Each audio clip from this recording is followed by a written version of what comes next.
Glória a Deus. Meus irmãos, a paz do Senhor a todos. Glória a Deus. Quem está feliz de estar aqui nessa manhã, dê um glória a Deus bem forte. Aproveite que nós somos menos nessa manhã. Dá para você conhecer boa parte de quem está aqui. Então dê um abraço apertado em quem está pertinho de você. Se você puder sair do seu lugar, diga bom dia, bom dia, bom dia, bom dia, bom dia. Todos vocês que estão aqui presencialmente no Templo Central, vocês que nos acompanham em casa pela nossa querida Boas Novas também, sejam todos muito bem-vindos. Que alegria! Eu não sei quanto a vocês, mas meu coração está cheio de expectativa hoje para viver coisas novas de Deus. Você está pronto para receber algo da parte do Senhor? Será que você pode levantar suas mãos para os céus durante 1 minuto, só agradecer a Ele? Agradeça a Ele, porque nós temos acesso à sala do trono. Nós temos acesso à graça, à misericórdia do nosso Deus, através do sangue derramado na cruz do Calvário. Não é por mérito, não é por força, nada que eu e você possamos fazer nos dá acesso, nos faz merecedor. Pai, nós te adoramos, nós declaramos o teu nome nessa manhã. Nós abrimos essa segunda semana do mês de julho, Senhor, declarando que tu és conosco, que tuas promessas não falharão, Senhor Jesus, de que tua graça e a tua misericórdia vão se manifestar sobre nossa vida. Muito obrigado por estarmos aqui nesse lugar. Que privilégio único e especial é poder estar na tua casa, poder sentir a tua presença. Faz a tua vontade ao longo desse dia, em todas as 4 celebrações. Que possamos sair desse lugar dizendo verdadeiramente o Senhor falou e ministrou aos nossos corações. Que assim seja, para a glória do Senhor Jesus. Amém, amém e amém. Tome seu assento, corpo sentado, mas a alma de pé. Abra comigo sua Bíblia no livro de 1 Samuel, capítulo de número 2. Nós vamos rapidamente ler o trecho dessa manhã.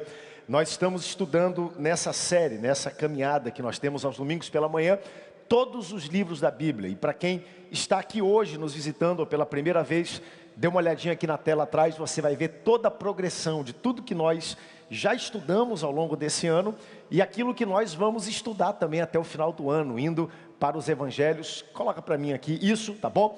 Juízes, Ruth, 1 Coríntios, 1 e 2 Samuel, aonde nós estamos aqui. E no próximo trimestre, fechando o ano, vamos estudar o livro de Lucas. Por que isso é importante? É importante porque nós estamos estudando aqui 1 Samuel. E 1 Samuel, na verdade, é uma continuidade desse livro aqui, ó, o livro de Juízes. Na verdade, Juízes, Ruth e 1 Samuel, boa parte dessa história acontece na mesma janela de tempo. Tanto que é dado a Samuel, eu diria, o nome de quem escreveu o livro de Juízes, e também uma parte de 1 Samuel ao profeta Samuel. Então, a gente vai estudando livro a livro, capítulo por capítulo, versículo por versículo, e hoje nós estamos no capítulo de número 2. Enquanto você prepara aí abre sua Bíblia, eu quero ler com você, do versículo de número 22 até o 36, está aqui nossa leitura em classe hoje, ó, capítulo 2, versículo 22 ao 36. Quantos aqui já saíram de férias? Levanta a mão. Pouca gente, né? Quem aqui já viajou e já voltou? Levanta a mão. Pouca gente. Quem aqui não vai viajar e vai ficar por Belém? Levanta a mão. Perfeito, dá para a gente ter uma boa pesquisa, tá bom? Eu quero lembrar você que todas as atividades aqui do Templo Central continuarão normalmente ao longo desse período. Todos os cultos de domingo, todos os cultos de jovens, adolescentes, Connection, nós não paramos nenhuma atividade, tá bom? Versículo 22, então, vou ler o primeiro versículo, você lê o segundo comigo, vamos ler até o 36. Ora, porém Eli já muito velho, e ouvia tudo, porém Eli já muito velho, e ouvia tudo quanto seus filhos faziam a todo Israel, e de como se deitavam com as mulheres que serviam à porta da tenda da congregação.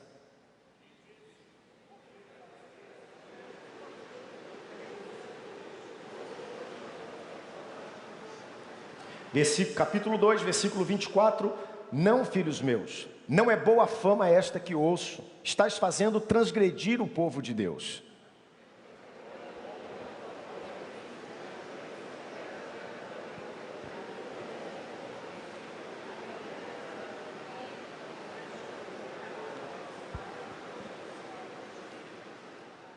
Mas o jovem Samuel crescia em estatura e no favor do Senhor e dos homens.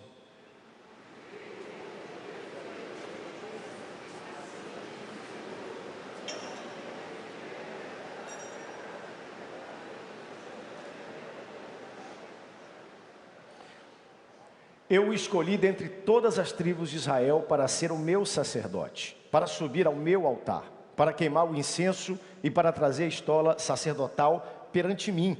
E dei à casa do teu pai todas as ofertas queimadas dos filhos de Israel.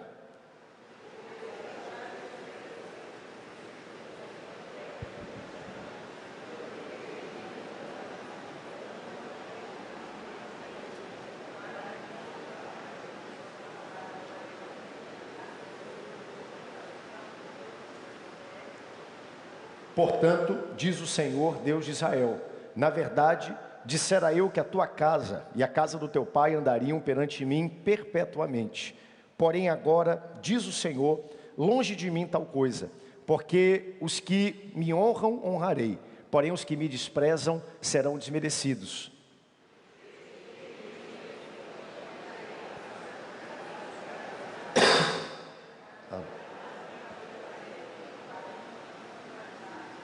E verás o aperto da morada de Deus, há um tempo como o bem que fará a Israel, e jamais haverá velho na tua casa.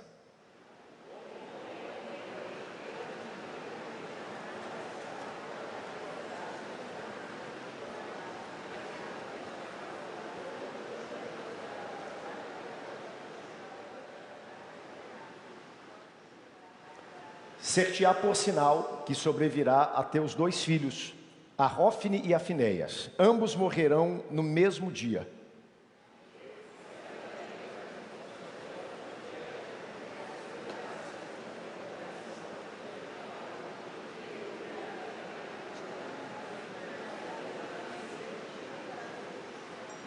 Será que todo aquele que restar da tua casa virá inclinar-se diante dele para obter uma moeda de prata e um bocado de pão, e dirá: rogo-te que me admitas a algum dos cargos sacerdotais para ter um pedaço de pão e que coma. Pai, fala conosco nessa manhã, ministra aos nossos corações, quebra toda barreira, toda distração, que possamos sair daqui dizendo verdadeiramente o Senhor falou aos nossos corações, que assim seja para a tua glória e nossa alegria, no nome forte de Jesus, amém e amém.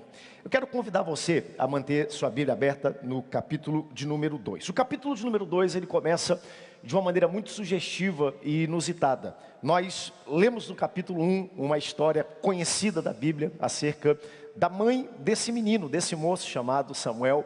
Lemos a história de Ana, de Penina, do pai de Samuel, de Elcana. E como Ana não podia gerar filhos, como Ana era uma mulher estéril, e o canto da vida de Ana era: por que, Senhor? Por que eu não posso gerar filhos? Por que existe do outro lado uma rival que me afronta de todas as formas? E nós vemos o capítulo 1 terminando com uma mudança de estágio. Porque no início do capítulo 2, nós temos a oração, o canto de Ana. É como se Ana dissesse: por que eu, Senhor? Sou agraciada, tenho filhos, gerei. Nós vemos agora Ana gerando a Samuel. E no iniciozinho do capítulo 2, algo muito interessante, porque nós temos aí o cântico de Ana. Se você der uma olhadinha no cântico de Ana, rapidamente nós começamos a ler a partir do versículo 22, mas do versículo 1 ao versículo 10. Dê rapidinho uma olhada, você vai perceber que o canto de Ana tem muitas similaridades com o cântico de Maria, de Lucas capítulo 2. Eu diria que boa parte dos versos, dos bordões, das frases que mais marcam no capítulo 2 de 2 Samuel e de Lucas capítulo 2 são muito parecidas. Eu quero sugerir para você que em algum momento da história, quem sabe de Maria, porque na época de Maria, me empresta aqui, a minha Bíblia ficou aqui no banco, a Bíblia que eles liam era o Antigo Testamento, eram histórias como essas. Talvez Maria tenha sido inspirada ouvindo falar a oração, o cântico de Ana, e em Lucas capítulo 2 a gente vai ver uma oração muito parecida com essa que Ana fez de gratidão e de louvor a Deus. E o versículo 11, se você der uma olhadinha, ele marca uma nova fase na vida de Samuel, porque o versículo 11 do capítulo 2 vai dizer: então Elcana foi-se a Ramá, a sua casa, porém o menino ficou servindo ao Senhor perante o sacerdote Eli. Nós temos até esse momento a promessa que Ana havia feito a Deus, que se ela gerasse um filho, ela entregaria esse filho para oficiar e servir na casa do Senhor. A Bíblia não diz exatamente quantas vezes eles fizeram isso enquanto Samuel era pequeno, era criança, mas o fato é que daqui para frente eles foram para o templo, Ana e Eucana voltam para Ramá, que é a sua cidade, mas Samuel fica em Siló, servindo no templo e servindo perante Eli. Nós temos aqui o cumprimento da promessa feita por Ana muito tempo atrás. E muitos pensam que Samuel, nesse ponto da história, ele tem algo aí aproximadamente 12, 13 anos de idade. E desse ponto para frente na história, ele passa a ser criado, ele passa a ser acompanhado pelo sacerdote Eli. O interessante é que ele ficou ministrando no templo. Olha o que está escrito aí no versículo de número 11. Então Eucana foi-se a Ramá, a sua casa, porém o menino ficou servindo ao Senhor perante o sacerdote Eli. Na última lição, eu tomei um períodozinho, isso vai aparecer em vários momentos, como o nosso Deus é um Deus que ama e que investe na juventude. Já parou para perceber como o nosso Deus aposta em jovens ao longo de toda a história? A impressão que eu tenho quando eu leio a Bíblia é que Deus ele olha para um jovem e ele diz, olha, quanto mais cedo, melhor para você servir na minha casa. Quanto mais cedo que eu possa te chamar, apostar no seu chamado, na sua vocação. E alguém diz assim, pastor, quando é cedo demais para se apostar numa vocação? Depende. Porque nós temos aqui Deus chamando e preparando um rapaz, nós vamos ver mais 5 anos na frente, para ser um profeta da nação de Israel. Nós temos João Batista ainda no ventre da sua mãe, quando ouviu falar de quem Jesus era, pulando, saltando de alegria, respondendo às boas novas do Evangelho. Nós temos Jeremias que foi chamado aonde? No ventre ainda. Deus olhou, no ventre da tua mãe eu te separei e eu te proclamei como profeta sobre as nações. Deus tem algo poderoso para fazer no meio da juventude.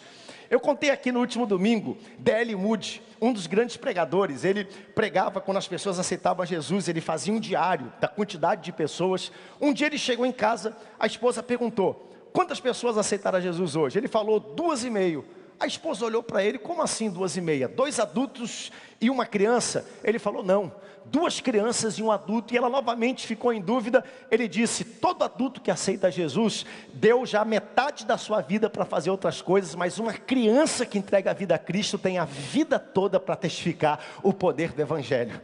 Como a Bíblia aposta, vocaciona, envia crianças. Nós vemos Israel nesse momento, num período de extrema crise. Nós estamos aqui no período de transição entre o livro de Juízes e agora a monarquia que vai ser oficiada pelo próprio Samuel quando se tornar profeta. E um período muito, muito trabalhoso. E novamente o que me chama a atenção, e eu quero só introduzir, coloca para mim por favor aqui, todos os livros por favor que nós estudamos esse ano. É interessante a gente ver como Deus ele trabalha até nas épocas mais sombrias. Nós estamos bem aí na junção de Juízes e 1 Samuel. A Bíblia diz que esse momento era um dos momentos mais difíceis da nação de Israel. Cada homem fazia aquilo que queria.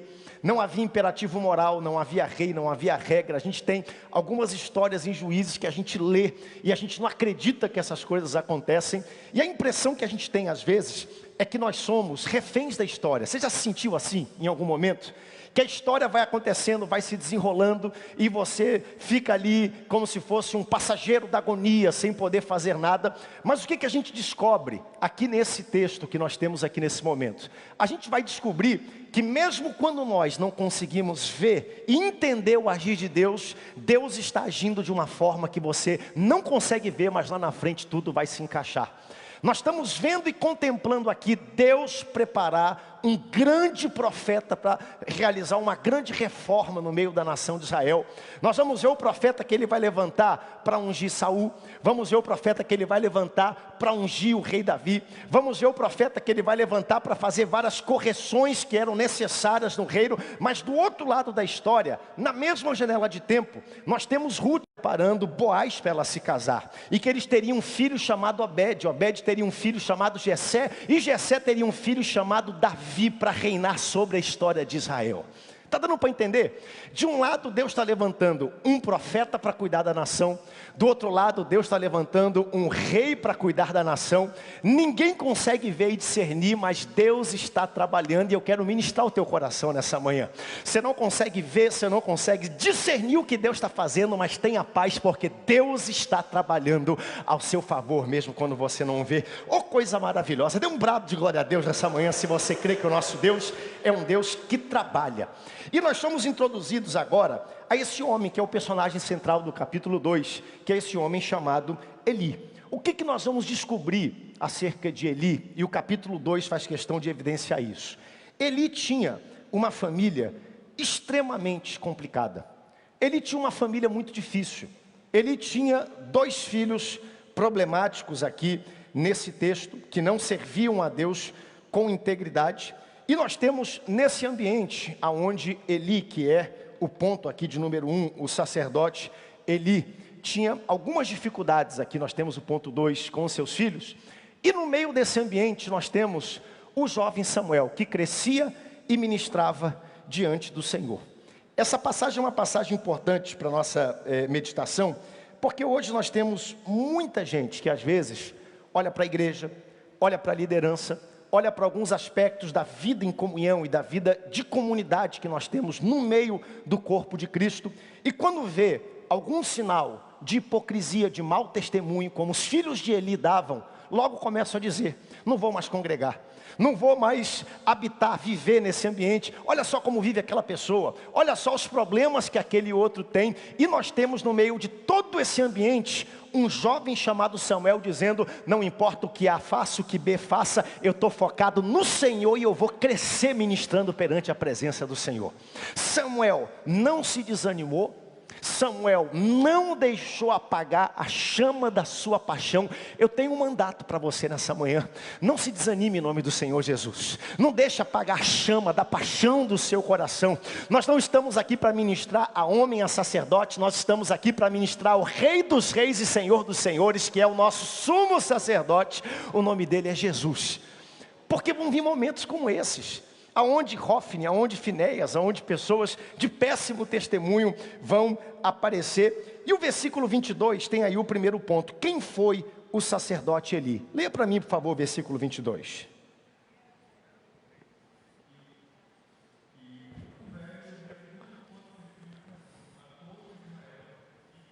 Estavam com as mulheres que serviam à porta da tenda da congregação. Eli era o sacerdote daquela nação. Ele era o principal líder. Nós vimos o vídeo aqui na abertura da lição. Por que Eli ocupava uma posição de muita prevalência? Vale a pena lembrar que nós estamos aqui antes do período da monarquia. Na verdade, nós temos o povo saindo do Egito, sendo guiado pelo deserto, pelo próprio Deus. Essa é a grande verdade. É o que nós chamamos de teocracia. O povo era liderado e era guiado pelo próprio Deus. Josué e Moisés conquistam a terra prometida, espalham o povo, e aí nós temos um momento de afastamento de Deus, aonde o povo deliberadamente se afasta de Deus. Deus tira a sua mão de proteção diante do povo, e nós vemos o período dos juízes, que é um período de literalmente anarquia. Pastor, o que é anarquia? É quando cada um faz aquilo que dá na telha, é quando cada um faz aquilo que quer. E aí nós temos agora a história sendo construída para que Israel vire uma monarquia, para que um rei seja levantado. E Samuel é a figura que muda, que Deus levanta para mudar e alterar esse cenário que nós estamos vendo aqui. Naquela época não havia rei, então o sacerdote da nação era o maior expoente de liderança da nação. Então nós temos aqui Eli ocupando um papel muito importante, muito prevalente naquele tempo. Segunda coisa que nosso comentarista diz, nós temos aí Eli, e algumas listas excluem Eli dessa função, como sendo o penúltimo juiz antes de Samuel.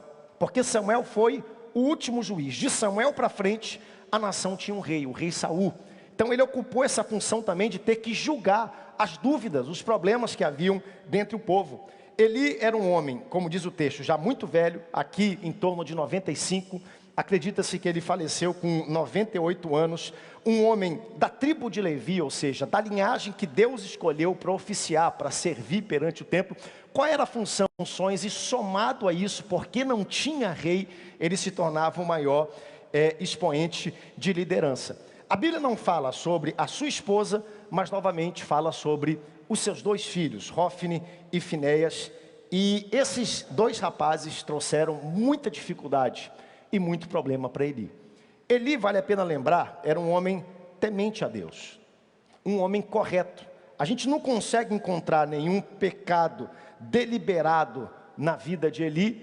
Todavia, os seus filhos tinham o pior testemunho que se podia ter.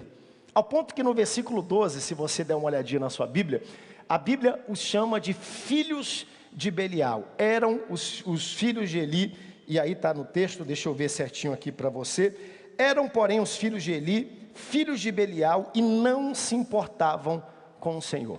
Eram pessoas corruptas, não conheciam a Deus, não se importavam com Deus. Eu tenho minhas dúvidas até se eles acreditavam que Deus existia, porque se comportando pai espiritual também de um jovem que oficiava perante Deus chamado Samuel. Porque quem foi que profetizou o nascimento de Samuel a Ana? Foi o próprio Eli. Então Eli era um homem correto, um homem que se esforçava, um homem que tinha as características de uma vocação, que é o nosso ponto de número 3. Aqui nós temos a vida de Eli, características de uma vocação, né? Vimos quem ele foi, o valor do sacerdócio, um homem chamado para o sacerdócio, e um homem que tinha características de uma vocação, versículo 35. Então suscitarei para mim um sacerdote fiel, que procederá segundo tudo que tenho no coração e na mente, edificar-lhe-ei uma casa estável, e ele andará diante do meu ungido para sempre. Nós temos aqui esse homem chamado Eli, e nós vamos perceber daqui para frente algumas características na vida dele.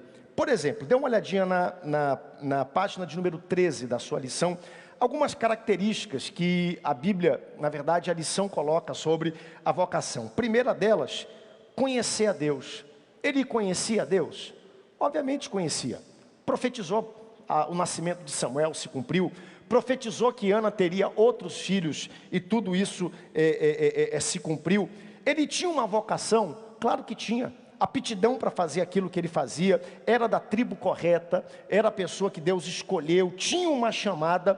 Porém, o último ponto aí, está escrito na sua revista, na página 13, diz compromisso. O que é compromisso? É a nossa resposta e a nossa responsabilidade acerca dessa chamada. E aqui nesse ponto, nós vemos um pequeno problema na vida de Eli. Por quê? Porque Eli se recusava a corrigir o mau testemunho dos seus 2 filhos. E aí nós temos o ponto de número 2, que apresenta quem são os filhos de Eli. E aqui a revista fala do mau testemunho, da indiferença, da arrogância e da imoralidade. Versículo 12, como eu disse, eram porém os filhos de Eli, filhos de Belial, e não se importavam com o Senhor. Quando a gente lê esse texto, claro que nenhum de nós é obrigado a garantir o futuro de um filho. Nós criamos filhos, filhos são como flechas, a gente às vezes aponta, faz o melhor que pode para que esse filho acerte o alvo, cumpra a missão, mas do momento que você solta a flecha, a responsabilidade está na mão de quem? Do filho. Todo pai que está aqui sabe do que eu estou falando. E eu fiz isso no domingo passado e vou fazer isso novamente. Talvez você tenha criado filhos da melhor maneira, na demonstração do Senhor, apontado o caminho, você fez o melhor que você podia para esticar aquele arco, reter aquele arco para que ele acertasse o alvo, mas no meio do caminho, seu filho decidiu ir por outro caminho. No meio do caminho, seu filho decidiu, porque ele é livre para decidir o que quer, a viver uma vida que não agrada a Deus e que fere o seu coração. Posso ministrar o seu coração nessa manhã? Não é responsabilidade sua obrigar os seus filhos a voltar para o Evangelho. Não é responsabilidade sua obrigar, discutir, empurrar, o tempo todo querer de alguma maneira obrigar ele a voltar para o reino de Deus. A sua responsabilidade é amar o Senhor, dar um bom testemunho, amar eles todos os dias e deixar o Espírito Santo fazer aquilo que você não pode fazer.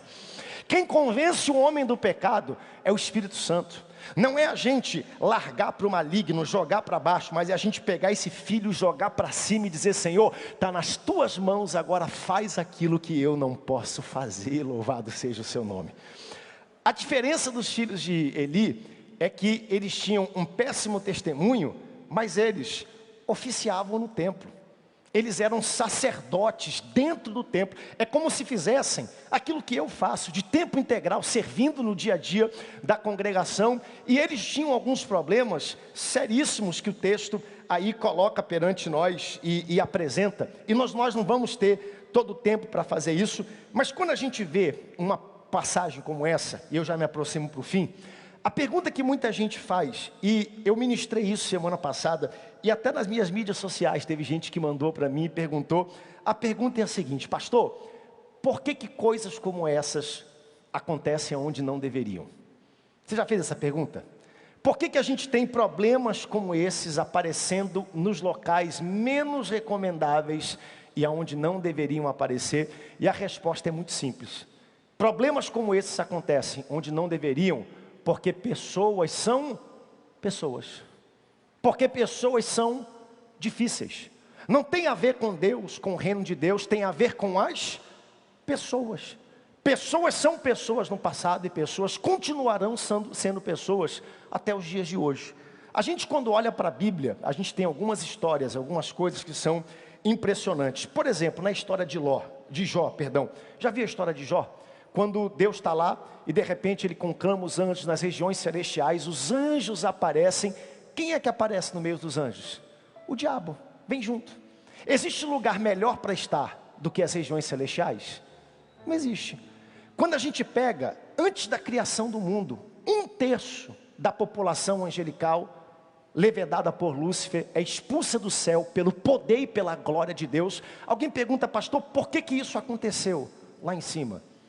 A história da última ceia em Jerusalém. Eu pergunto para você, havia naquela noite em Jerusalém lugar mais precioso para estar do que no cenáculo com Jesus e os discípulos na Santa Ceia, aonde Jesus disse, esse pão é o meu corpo, façam isso em memória de mim, esse cálice é o meu sangue, façam isso em memória de mim. No meio daquele lugar, Jesus interrompe a reunião e diz, olha, um de vocês aqui da reunião vai negar tudo isso, um de vocês aqui vai me trair, vai me vender, um de vocês aqui vai me entregar para ser morto. E eu pergunto, por que isso aconteceu naquele ambiente tão importante? Sabe por quê?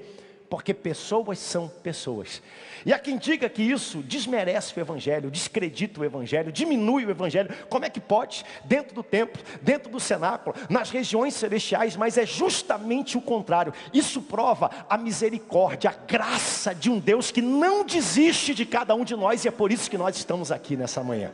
Porque se fosse pelo nosso mérito, nenhum de nós estaria aqui, mas nosso Deus é um Deus clemente, longânimo, cheio de graça, de misericórdia. Por isso nós chegamos e estamos aqui nesse momento. Que coisa linda! A despeito de tudo isso, Deus ele continua acreditando no ser humano. E a despeito de tudo isso, nós temos a decisão, coloca aqui para mim o esboço, de escolher como Samuel escolheu. É verdade, o ambiente às vezes é um ambiente difícil. É verdade, de vez em quando nós nos deparamos com situações e com coisas que não precisavam acontecer. Mas quer saber de uma coisa? Meus olhos estão olhando para Deus, para receber de Deus. E quem estiver olhando para Deus, no meio da noite, a voz vai dizer, Samuel, Samuel, e você vai ouvir um chamado do mestre. Quem estiver olhando para Deus, nesse tempo e nessa geração, vai ouvir o mestre falar. Quem estiver olhando para a cultura, para a política, às vezes para os erros que acontecem com pessoas que estão dentro da igreja e até liderança, não vai conseguir ouvir Deus falar.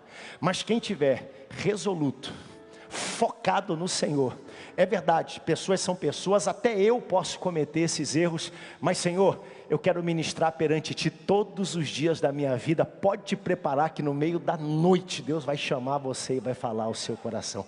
Fique de pé comigo, eu vou terminar. Ponto 3, que aí está, e aí a revista termina com o dever dos pais. Qual é o dever dos pais? Instruir os filhos. Quando a gente viu o primeiro versículo aí que a gente leu, eu acho que é o versículo da nossa leitura de hoje, e eu vou terminar com ele. Versículo 22, era ele muito velho. Quando seus filhos faziam, todo o Israel, deitavam-se com todas as mulheres, né? E aí versículo 24 ele diz, meus filhos, não é bom o que eu estou ouvindo. A fama de vocês não é bom. Vocês estão fazendo o povo transgredir perante o Senhor. Em momento nenhum, a gente vê Eli corrigindo os filhos, colocando limite nos seus filhos. O pecado de Eli, sabe qual foi? Foi o pecado da omissão.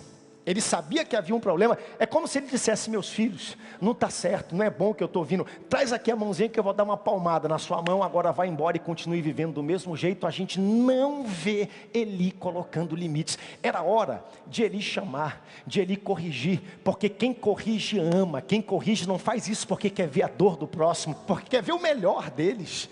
A gente não vê Eli fazendo isso. E porque Eli não quis fazer isso, Deus agora vai tratar com o próprio Eli. E a última parte do capítulo 2, um homem de Deus se levanta e ele traz uma notícia catastrófica perante Eli.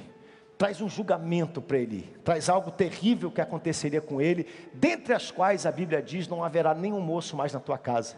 Teus filhos vão morrer no mesmo dia. Nós vamos ver nos próximos capítulos isso se cumprir exatamente como aquele homem previu. Qual é o meu conselho para você?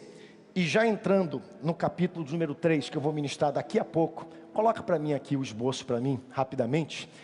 No capítulo 3, quando Eli é confrontado pelo próprio Samuel, no meio da noite, Deus fala com Samuel uma vez, duas vezes, fala com Samuel uma terceira vez. Aí Eli entende: opa, Deus está querendo falar com esse menino, porque Eli conhecia Deus, ele era um homem de Deus. O interessante é que no capítulo anterior, no finalzinho do capítulo 2 que nós estamos estudando, Deus dá uma palavra muito dura, que não falaria mais com Eli, mas agora no capítulo 3 ele fala com Samuel. E note que Eli não quis impedir. Eli poderia dizer: não é Deus falando com você não. Eli falou para Samuel: Samuel, quando tu ouvires isso a próxima vez, responde forte: fala, Senhor, porque o teu servo ouve. Deus fala para Samuel o que vai acontecer com a família de Eli. E aí no outro dia de manhã, Eli indaga Samuel: o que o Senhor te disse? Qual foi a palavra? E a Bíblia diz que Samuel falou tudo e não escondeu absolutamente nada do que o Senhor havia dito a ele. Lê na sua Bíblia depois quando chegar em casa. Sabe qual foi a resposta de Eli? É verdade, é o Senhor que está falando. Que se cumpra diante a vontade do Senhor. Por que Eli, naquele momento, não se arrependeu? Olha novamente o pecado da omissão. Por que ele não disse: Senhor, tem misericórdia da minha família, dá uma oportunidade, eu vou tratar, eu vou resolver essa questão que precisa ser resolvida? Eu pergunto para você, quando Deus quis destruir Sodoma e Gomorra, Abraão não se levantou, falou: Senhor, se tiver 50 tu destrói? Ele falou: não tinha 50. Se tiver 40 tu destrói? Não tem. Se tiver 30 foi até 5. Se tiver 1 naquela cidade tu destrói. Ele falou: por amor a ti, a 1 eu não destruo. Lembra da história de Nínive? Quando Deus falou: eu vou destruir a cidade, acabou, o cálice da minha ira chegou no final. De repente Jonas está lá, profere a palavra de julgamento, ele senta para ver a cidade ser destruída. Só que tem um problema, alguém dentro da cidade se arrependeu. Aí Deus volta para Jonas e fala: Jonas, eu não vou destruir a cidade como eu queria destruir, eu vou dar uma nova oportunidade, vou abrir uma nova porta. E a gente vê vez após vez na Bíblia, corações que se quebrantam. Talvez ao longo da jornada a gente tenha falhado em colocar limites, em impor limites, mas sabe de uma coisa? Deus sempre tem uma nova oportunidade para te dar. Deus sempre tem um momento de recomeço, onde você possa dizer: Senhor, é verdade. Talvez como pai, como educador, eu tenha errado e falhado nessa área. Senhor, me deixa tentar de novo. Estende tuas duas mãos para os céus. Senhor, nós queremos te pedir nesse momento: abençoa a nossa casa, abençoa a nossa família, abençoa a nossa descendência, abençoa nossos filhos. Nós não queremos ver, Senhor, o mesmo julgamento que caiu sobre a casa de Eli cair sobre as nossas. Nós oramos agora e intercedemos por filhos, por famílias, por netos, por bisnetos. Eu quero te pedir, Pai, uma capacitação do alto e do céu para fazer isso, em tempos tão desafiadores que nós vivemos, tempos parecidos como tempos dos juízes, aonde todo mundo faz o que quer do seu jeito. Nós precisamos agora, nos ensina a colocar limites, nos ensina a dizer: não pode, não é desse jeito, vai por aqui, e nos dê uma graça e uma capacitação. Nós temos uma batalha de gerações, uma geração que foi criada sem internet, sem celular, sem a modernidade. O tempo andou tão rápido. Nós temos uma outra geração que que fala outra linguagem, tem um outro idioma. É por isso que nós pedimos: Espírito Santo, nos ajuda, Espírito Santo nos orienta, Espírito Santo nos dê o teu direcionamento nessa manhã, Pai, para que nós possamos ver o teu propósito e o teu plano se cumprir nessa terra, mesmo quando nós não percebemos, e para que a nossa fé seja edificada todos os dias da nossa vida. Assim nós te pedimos e te agradecemos, o nome forte de Jesus. Amém, amém e amém. Dê um brado de glória a Deus. Tome o seu assento por um instantezinho só. Dê uma olhadinha aqui na tela.